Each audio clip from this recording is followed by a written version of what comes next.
ปลาอะไรเนี่ย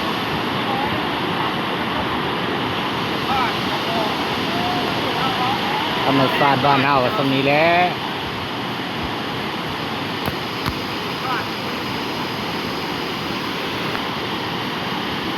ปลางามๆทุกเบิดนี่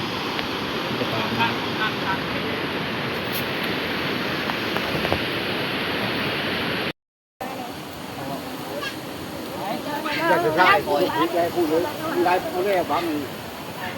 ปลาแกง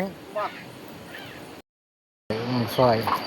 ก็เหนื่อยบอกให้เลือดอีกนะเหนื่อยเลยเนาะกำลังซอยจำเด้อกำลังซอยพี่น้องซอยจูเด้อนี่ซอยจูแซ่บๆอยู่แกงคือเก่า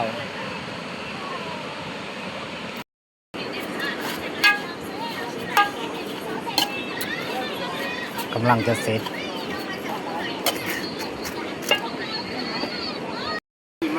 มาลองดูจะวันเอาปลาวางเลยอ๋อไม่เข้ามามา